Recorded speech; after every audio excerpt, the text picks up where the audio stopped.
What was that like, meeting with the stake president? Oh, Well, first, what was it like to receive a letter that I was being summoned to a disciplinary council? So we had always talked about this being something that was possible, and we had kind of talked through how we would want to navigate that with our children still being involved, with that idea of not having our journey become their journey, that they still feel this freedom to not have to let it go if they're feeling like some part of them needs some part of it. So I feel like it was completely striking. I was very surprised because you had met with the previous stake president for like a year, and I really felt like we had received the message that you were welcome. We had been investigated by that point 3 different times by people in our neighborhood in various ways. And so I really felt like the worst was kind of behind us, that we had finally had the stake president clear you, baptized Winston.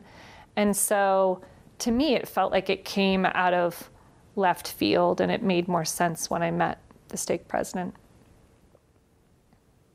So were you worried? Were you excited? It felt like in the letter... The prospects of excommunication made you feel what? Okay, so it wasn't the prospect... Okay, that's a twofold, because there was the prospect of excommunication, which I had semi-prepared for. It was still very surprising, but I had had it somewhere in my awareness that it could happen, okay? But the second part was how the letter was framed.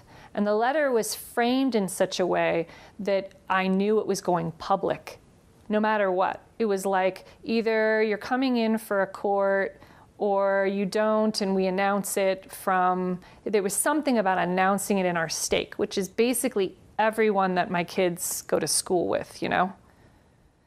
And so there was just a threat in that I hadn't prepared myself for.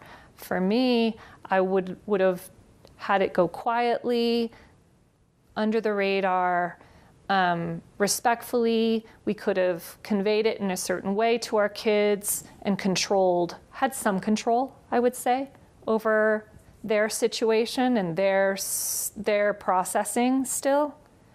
And so at that point when we got the letter, there was a great deal of panic. I was very stressed because we decided to go public to fight it, because it was going to be public anyway. We knew at some point the wards in our stake would know, and that in the end it made sense then to at least try to be honest and address the issues that were the issues. And I'm private, and I really respect our kids' privacy. It's part of why we live in Logan. And so it was extremely stressful for all of us.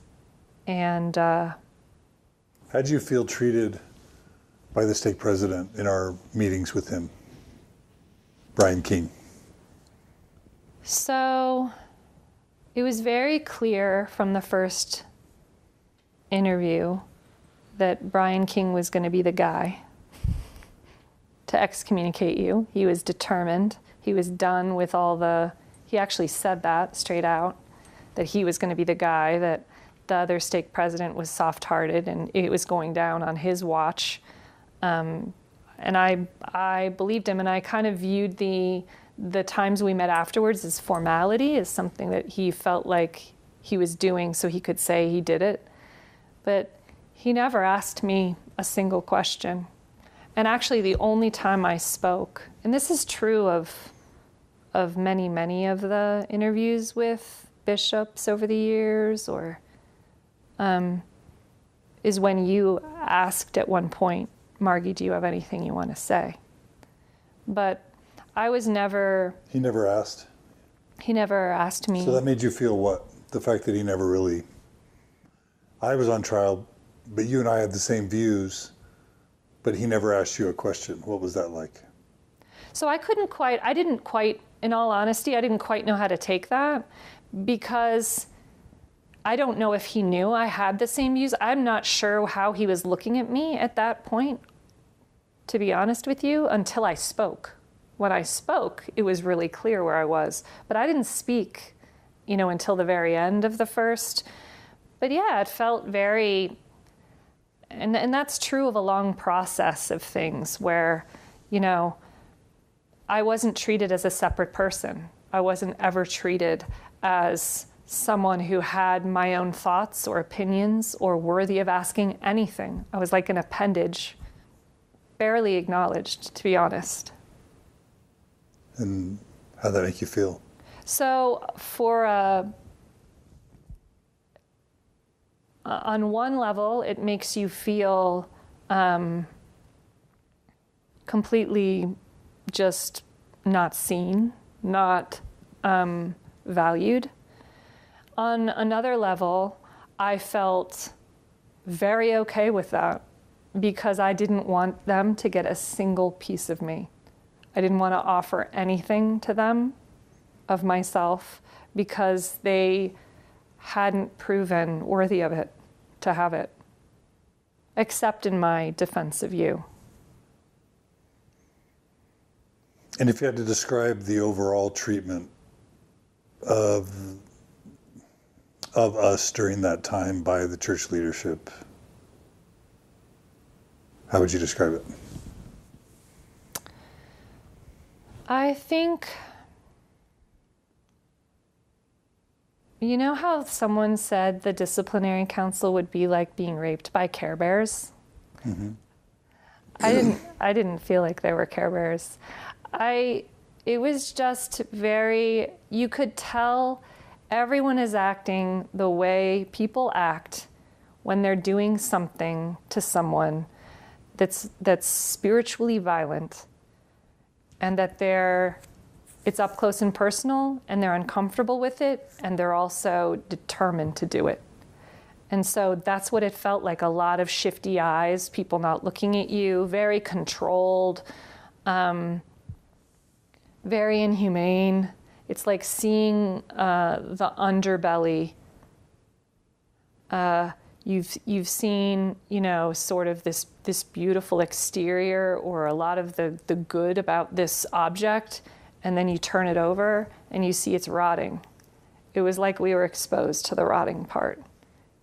And I just think after you're exposed to that and you see that side, it's very, very difficult to see the other side in that same way again. So talk about your impressions of the actual disciplinary council. So the disciplinary council was very sterile.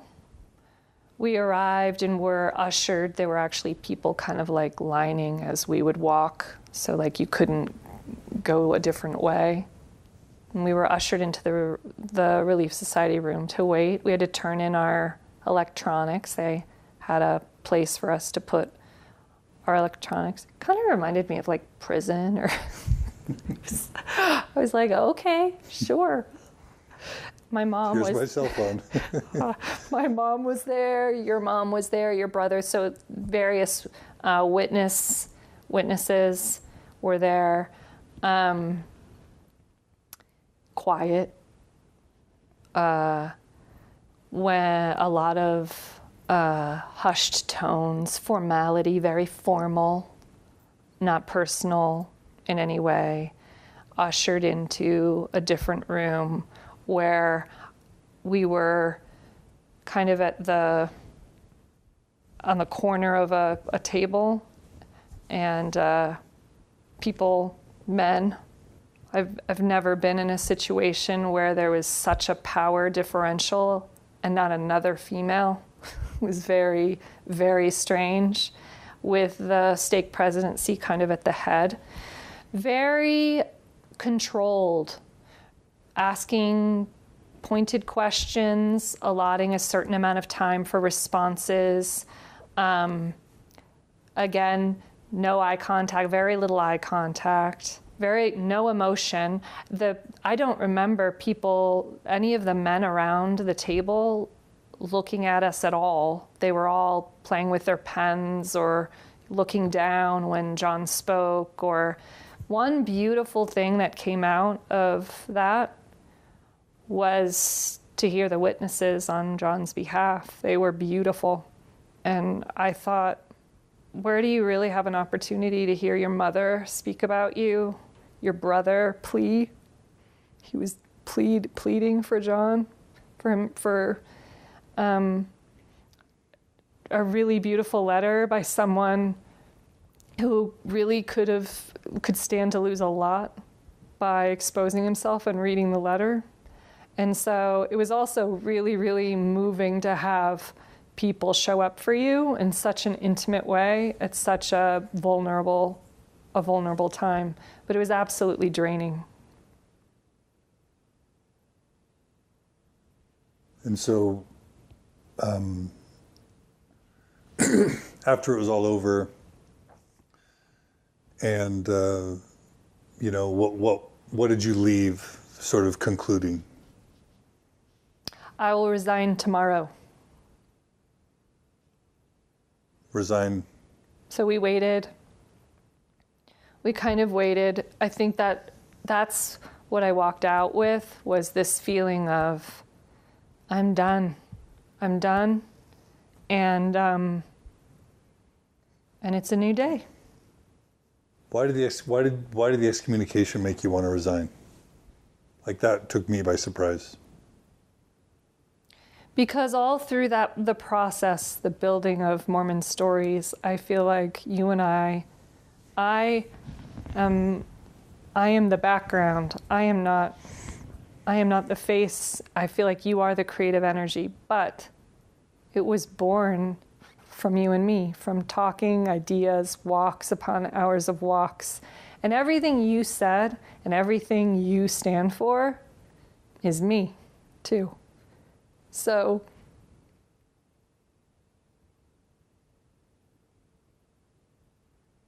I just remember before walking in, I had this just urge to protect you from all these men, you know? And I just felt like they're doing it to you, but they're also doing it to me. And they, on some level, did it to our children too, you know? And that was a really difficult part and a fear that was realized.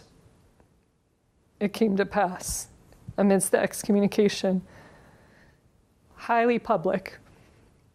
Our children were completely exposed. So it was one of my fears come true. So why resign? I resigned because I was you, in that I was part of it. When you spoke, I agreed with everything you said. You know? And so I knew that they didn't want me either. And I might have been less vocal, and so less of a threat in their eyes. But to me, it was a rejection of who I was. And at that point, I realized I hadn't really received spiritual sustenance for years there.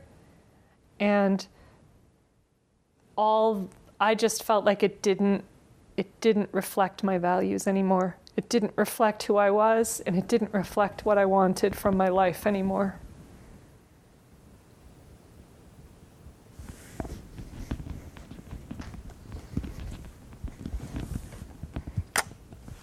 I love you. You're a cutie.